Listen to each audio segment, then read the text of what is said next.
Alright, so we're gonna work on one of Nicky's songs. So he's uploading the files. I'm gonna download him, pop him into the Pro Tools, set up the sesh, and then like start laying some stuff on it, I guess, right? Yeah. Alright, cool, let's do it.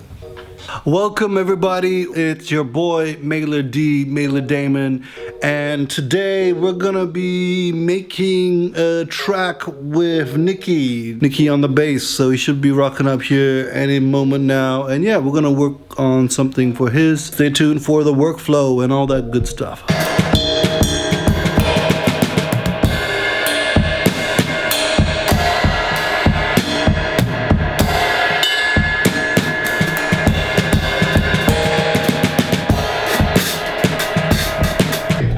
How you going, man? You dry? No, I'm pretty wet. I got no shoes on because all my shoes are gone, man. It's crazy out there. Yeah, we're here. It's got a shed that I'm going to turn into a studio, which is really exciting. Just can't do it yet because it's been raining, so it's been a bit of a wet start to the year, but everything's going well. What's the best way? It's best to send me a download link. The grieving of his mother properly, and he developed bipolar out of it. Do you reckon from that, because you didn't have it before, did you? Or is it something like... No, there's glimpses of it, but the idea is that he went, and also, it's like a religious story as well. There's a moral message at the end. Because he's always like believed in God, but I think in the later years he like really like turned his whole attention to that. But obviously you could see that he was mentally losing it. Oh, for sure. What's he doing? You know, the fact that he's still got that cultural like grasp is like really interesting, but it's like it's obviously come at a cost in a way. Like he doesn't have his family now. Seeing like, that transition, it's sad, man, because like he seemed like such like a hungry, like talented, like young kid when he first started, and he had like pure intent. Like and then, what most of us are like when we first start, you know. I'm like, and then had the most traumatic experience possible while gaining everything he wanted. Yeah, he had to like. And it's this weird. The weird like his like whole jaw like car crash. Yeah, it's so bizarre. It's so bizarre. And then it was the fact that his mate was like filming it all. Yeah. Without knowing. That perspective was amazing. Yeah. Especially when they got distant. Yeah. And you saw how he became a different person. Yeah, because that's like the thing. It's like able to coordinate and get the right people around you as well. It's a matter of like, yeah, you do your thing, but then it's a matter of like building that network. Yeah. Finding out now I'm like, okay, I'm good at certain things, but I know I can be better at other things that people are naturally better at. So it's like, why don't you just hire them or like become friends with them? How long have you been doing the mixing game for? Like putting yourself out there for? Since like, I've been mixing maybe 10 years, but really focusing on it like the past year. Okay. Yeah. Alright, so the way I do it is I go the kick at the top, I'll go snare next, hi-hat, tom, got the bass goes underneath the drums, then we got the guitars. I can start mixing it now and we try to get to another vibe, or you want to just start laying stuff on it? I think maybe I should try to mold it a bit. Yeah, I'd like to hear what you think of it. Well, I might mix it real quick. Yeah. And then to start the mixing, I'll import my mixer that I've designed, my template essentially. And it's just got all my compression and all my routing and all my different types of saturation. Everything I need to really start molding and shaping the sound that I want. It saves me from creating all the sends and the auxes and the routing every time.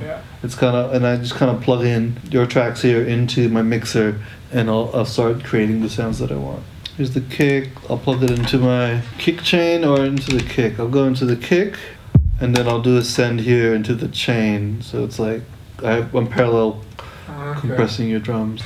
Immediately it's kind of smacking. I might even turn it down. That's what it was originally. And then here it is now. Yeah. See, that's gonna cut through. Yeah. That's gonna cut through the bass, that's gonna cut through all the other junk. Yeah, I got two types of compression. Smack and API. That's without it, and that's with it. So like, I'm paralleling the kick into this aux, and then that's paralleling into these parallels here. Oh wow. Yeah, so I've done one layer of parallel and then another layer of parallel, and then that goes into, so it's kick into kick chain into kick two. Yeah. Yeah, wow. And then you blend them all together. Oh, and then that feeds into the drums, and then the drums has some parallel compression. Oh wow. And then the drums has some parallel compression again. There's a multiple layers of parallel that I've already fine tuned. And then I gotta up my fucking mix again. No, you just gotta hire me, bro. Alright, and then saturation again on the drums bus. Oh yeah. Right? Yeah. Need some of that saturation. Alright, that's the kick. Let's get the snare in. There's a bit of a knock. Let's route that into the snare. It sounds so little tinny. Huh? It sounds so different hearing it on these monitors. Oh yeah? So my favorite reverb of recent is 480, Lexicon 480 clone by Relab. So this is like the standard reverb in the studio back in the days. It was like the cutting edge kind of digital reverb. Yeah, right. It's just got a great sound. Yeah. Sick. Yeah. See the super distortion? Bring it back. Down to like 3% or 1%. Yeah. So it's just, it pops. Ah. That's without. That's about. That's too dry without it. Yeah. But with it, yeah. kind of gives it that room. Depth. Yeah, that's right. The depth. Well said. Ooh, that adds a nice crack to the snare. Yeah. Oh. Alright, now we got the kick and snare working. That's hectic. Yeah, bro. Okay, so right now we're gonna check out what the compression and the EQ is doing on the analog side. So this is without. There's a bit more level, but try not to focus on level. It's more the transient. Going through the compressor. Yeah. Wow. Without. And with. Damn. Bad, huh? That's sick. Okay, so we got the drums sounding pretty hard. So what I'm gonna do is I'm gonna freeze the drums, yeah? So when I freeze the drums, my computer is not gonna try to process it. Well, that's what they used to do with tape.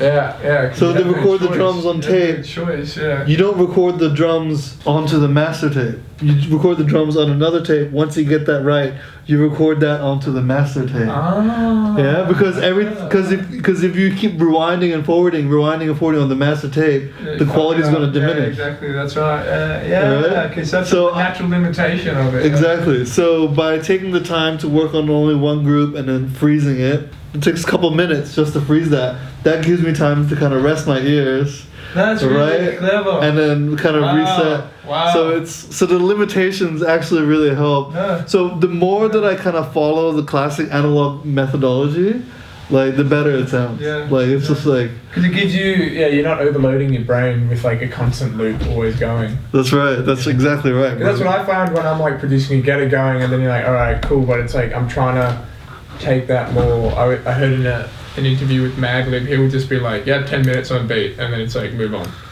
You know, it's like, don't overthink it, just like, get it out, and then like, within that batch, you're going to find some that you like, some that won't stick, but it's like, it's not about that, you know? Yeah, there you go. I've frozen the drums, and I'm going to go ahead and make them inactive. And then I've also made them small, okay? So all those tracks that are highlighted, they are now inactive. My computer's not running them, but they're all feeding into this drums tree track, and boom, I've already rendered that, I've frozen that, so that's ready to go. So now we've got the drums, now we're gonna work with the drums and the bass.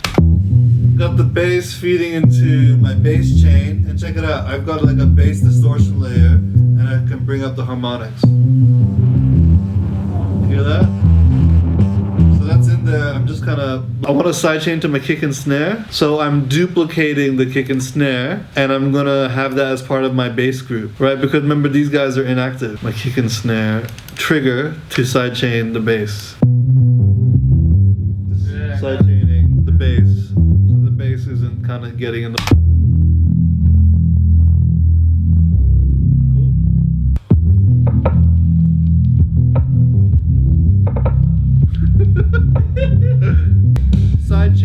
bass line to the sub. To the sub kind of ducks away a little bit. Yeah. So it doesn't clap.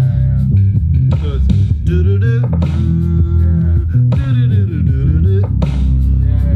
And I try not to compress anything by less than by more than 3. If you just keep everything within 3 dB of boosting or cutting, you're kind of not doing too much. So we kind of got the rhythm section under control. The drums sound good, they punch. The bass, it sounds warm. It's got its parallel compression as well. It's got its parallel distortion and some saturation. So the rhythm section's kind of punching and hitting how we want it to. Next thing we want to do is we want to get the music to go wide and really fill out kind of the rest of the space that we have. So.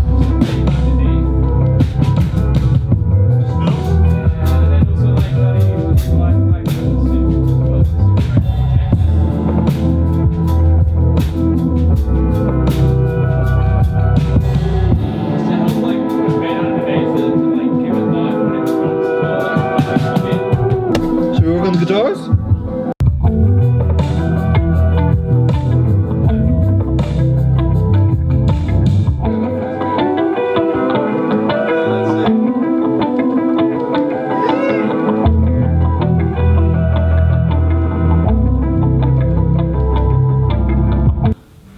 Oops.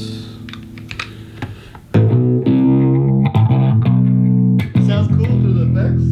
I could even give you a synth.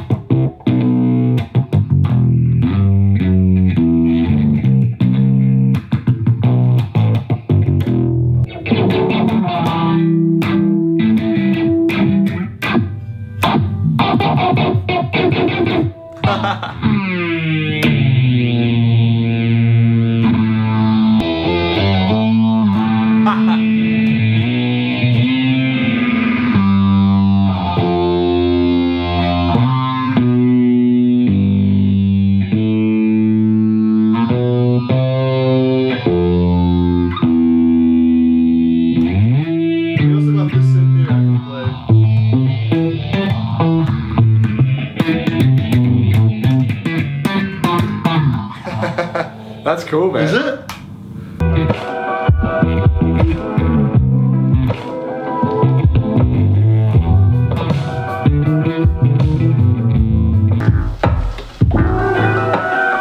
Yeah. Yeah. Ah. I think that's mega funky, bro. Yeah, that's sick.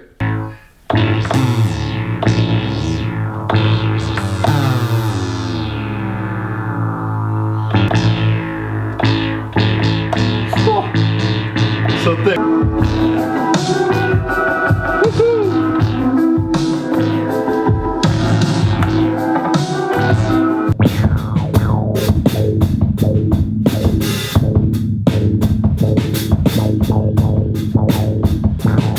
Yeah, that's dope.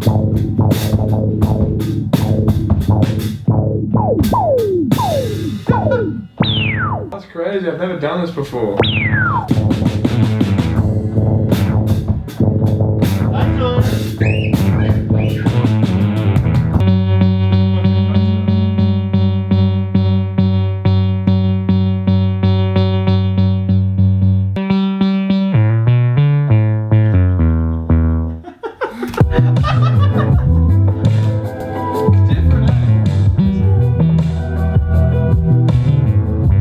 That's funky as fuck. That's pretty badass.